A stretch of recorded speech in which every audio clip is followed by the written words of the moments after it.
पाण्यासाठी तुकाराम बाबांच्या नेतृत्वाखाली संघमध्ये 22 जुलैपासून रास्ता रोको उपोषण आंदोलन।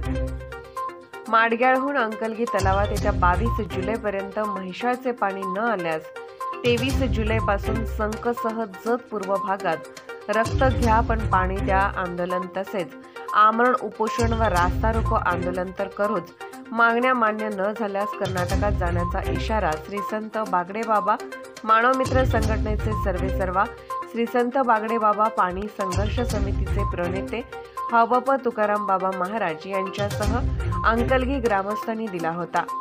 प्रशासनाकडून ठोस आश्वासन न मिळाल्याने सोमवारी तुकाराम बाबांच्या नेतृत्वाखाली संघ येथे रास्ता रोको आंदोलन करण्यात येणार आहे।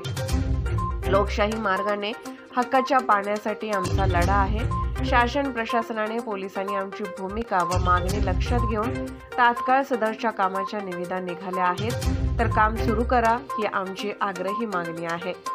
सर्वांनी सहकार्य करावे, आंदोलनात सहभागी व्हावे असे आवाहन तुकाराम बाबा यांनी केले। यावेळी माजी सरपंच शिवलिंगप्पा तेली, राजकुमार बिरादार, अनिल कुमार उदगेरी, साहेब गौंडा पाटील, भीमाशंकर पाटील, सिद्धाराम गुरव, भीमाशंकर काखंडकी, सदाशिव वालिकार आदी उपस्थित होते। माडग्याळ येथे दाखल झालेले म्हैसाळचे पाणी भसपेट गुड्डापूर संख अंकलगी तलावात पोहोचू शकते। या मागणीसाठी जानेवारीमध्ये अंकलगी येथे महादेव मंदिरात आमरण उपोषण सुरू केले। या आंदोलनाला अंकलगी ग्रामस्थांसह अन्य गावांनी उत्स्फूर्त पाठिंबा दिला। 75हून अधिक तरुणांनी रक्त घ्या पण पाणी द्या म्हणत रक्तदान केले। आंदोलनाची तीव्रता वाढल्यानंतर खुद्द कृष्णा खोरे महामंडळाचे अधीक्षक कार्यकारी अभियंता चंद्रशेखर पाटोडे हे 9 जानेवारी रोजी अंकलगी येथे आले। येत्या 6 महिन्यात अंकलगीला पाणी सोडण्याचे नियोजन असून ग्रामस्थांनी सहकार्य करावे असे आवाहन करत उपोषणकर्त्यांना लेखी आश्वासनही दिले।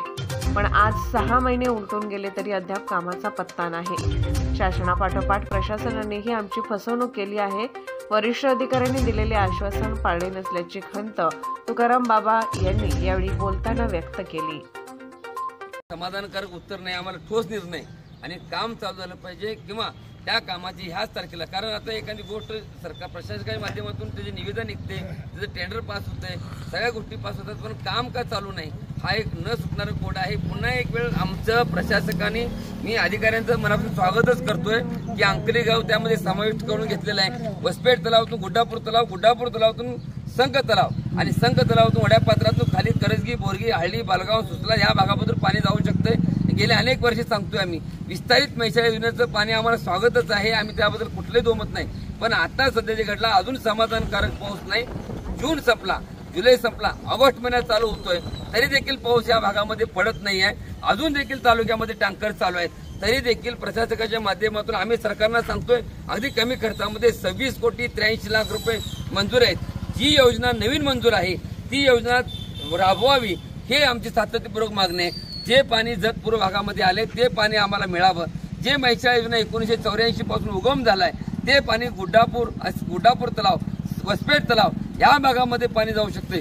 मी सांगितल्या पद्धतीने प्रत्येक गावात जाऊन जनजागृती करणार, त्या भागातल्या मंडळींना उठवून बसणार आणि हे सगळे मंडळी घेऊन पुन्हा एक वेळ धडक मोर्चा असणार किंवा रक्त घ्या पाणी द्या। आम्ही पाटबंदर विभाग, कृष्णा खोरे पाटबंदर विभागाच्या समोर आम्ही आंदोलन करणार हा देखील आम्ही इशारा दिला। आठवड्यामागं आम्ही आणि तुकाराम बाबा यांनी सांगलीला भेट देऊन म्हैसाळचे पाणी योजनेबाबत आम्ही चर्चा करून त्याचं निवेदन दिलं होतं। ते निवेदनाद्वारे त्यांनी एक पत्र दिले, ते त्या पत्राद्वारे त्यांनी कळवले की आमचे गाव त्या म्हैसाळ योजनेत जोडणा केलेली आहे आणि पण काम चालू कधी करणार हे सांगितलं, पण काम कधी चालू करणार हे सांगितलं नाही। त्यामुळे आम्ही ह्याच्यात समाधानी नाही।